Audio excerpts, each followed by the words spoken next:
It's a busy day today, tomorrow, Wednesday, Thursday, and Friday. Full pack this week mga parts. Pupunta tayo sa Ryan Decals ganitong oras ng umaga. Okay, what time is it? It's 8:16 in the morning. Aga, good morning, good morning. Welcome again to my channel. Papalagyan natin ng mga stickers kasi so Friday meron tayong schedule kay Autogoat, yeah. So kailangan natin ayusin to today para masama siya sa ceramic coat. Parang nag-decide na lang ako na magbibili na lang ako ng bagong fender sa harap na kulay white, off-white, para at least mag-match lang dun sa sana aabot siya by Thursday. Tapos pag natapos natin, wala na tayong isipin pa, tapos na yung gastos. Ganito yung itsura sa Marcos Highway in the morning. Traffic. Today is Monday, April 13. Dito, wala yan. Joke lang.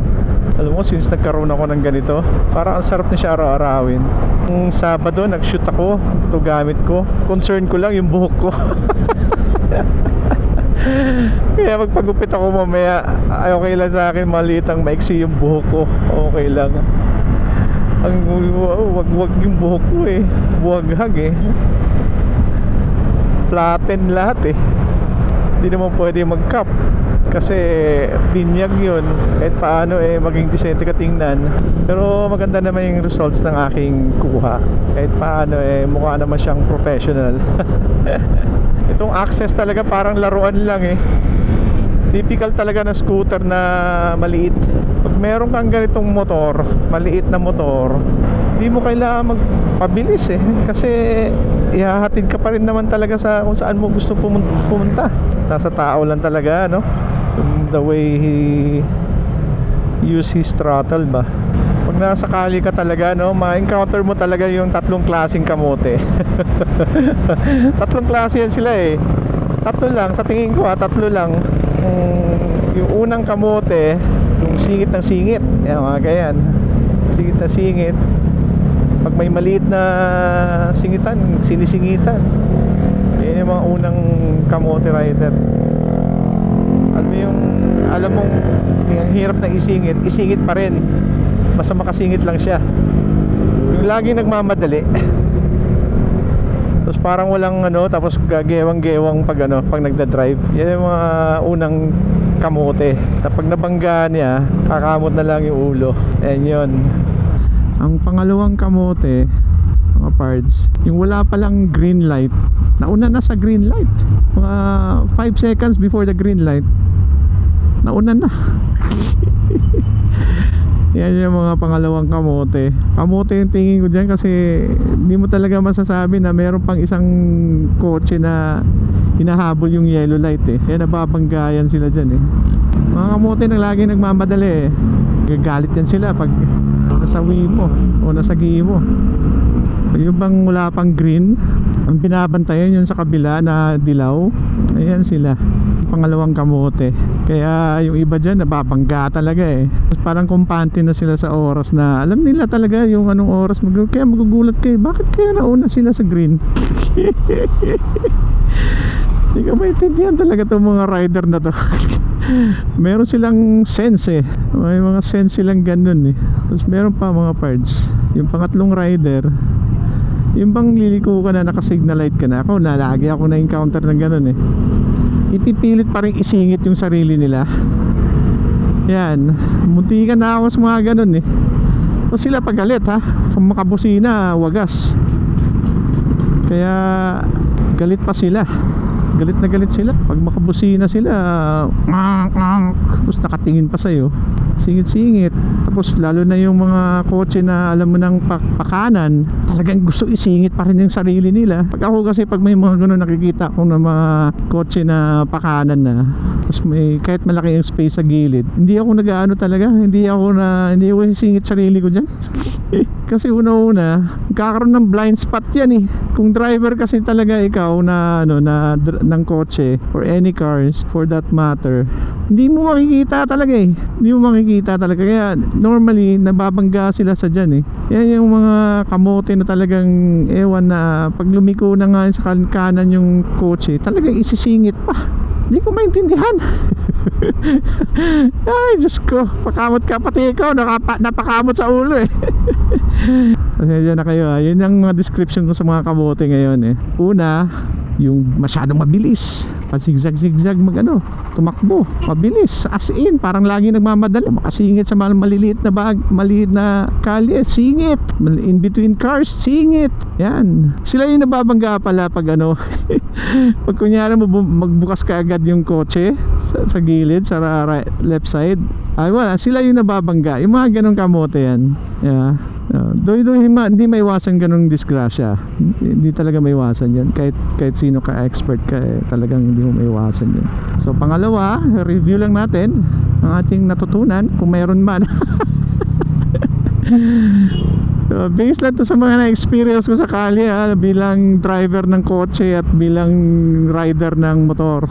So yung pangalawa is yung biglaang dumidiretso sa wala pang green light. Diyos ko Lord, ako hinihintay ko talaga yung green light eh. Bahala ka sa buhay nyo kung hindi ako nagmamadali, bahala kayo.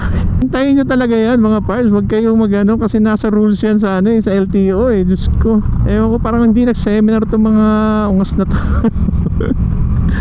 Hindi ko maintindihan. Siguro part of you nasaktan or what, pero yun talaga totoo eh. Iba wala pang green, talagang marurot na. Bakit? Anong meron? Diba, gets nyo ba ako? Tapos yung pangatlo nga, yung pag lumiliko, kunyari nakakanan ka, pag lumiliko ka, biglang sumingit naman ka, bigla, kahit alam naman nila naka-signal light ka. Kahapon naka-signal light ako eh, malayo pala, nag-signal light na ako ng pakanan eh. Bigla pa rin siya, alam kong nakita niya yun, bigla ako siningitan, tapos bunisanahan pa ako ng napakalakas, tapos nakatingin pa na akala mo siya pa yung galit. Sarap batukan eh.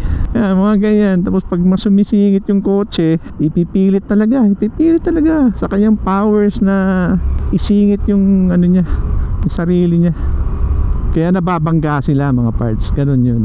Sila yung mga singit ng singit sa kalye, yung mga paliko-paliko, sila yun. Kaya mag-ingat kayo lagi talaga sa mga ganong motor, nagmumotor. Kasi kung tutuusin, ano bang purpose nyo ng motor?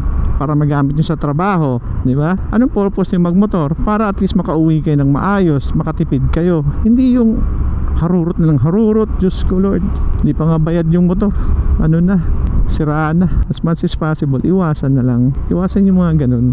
Concern ako sa mga nagmumotor na ganyan. Ayoko kasi na the end of the day is wala pang isang araw eh, disgrasya na kayo dahil sa mote nyo. May isang issue pala tong Suzuki na to, na biglang magkaroon ng FI. Hindi ko alam kung anong meaning nun na letter dito.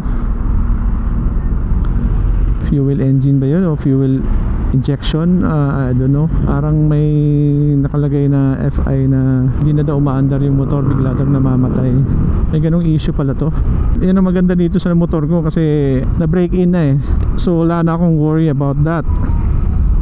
Usually mga bago pa lang eh, mga 300 kilometers pa lang yung nakita ko sa grupo namin sa page. Hopefully ma-resolve yung ganung issue, kasi pag nangyari sa akin yan, Diyos ko, mabebenta ko talaga to. Yun na, ayaw kong yung issue, yung mga bigla kang titirik sa gitna ng daan na walang ka-reason. Diyos ko Lord. Huwag naman. Ayoko pang ibenta to, masaya pa ako dito eh. Masaya pa ako dito. Naka 4,000 kilometers na pala to mga parts. Oo, dali. Biglang nimiliko din. Magka-signalite ka kasi, magtingin ka muna sa gilid. Kaya talaga importante talaga palitan ng busina eh. Meron na akong busina. May nabili na tayo sa makina moto. So Hella yon na waterproof. So okay na okay yun. Hella, wag muna tayo magpiya. Hella muna, Hella. Dito na tayo sa Ryan Decals. Sarado pa sila. Trusted ko na kasi itong mga taon to.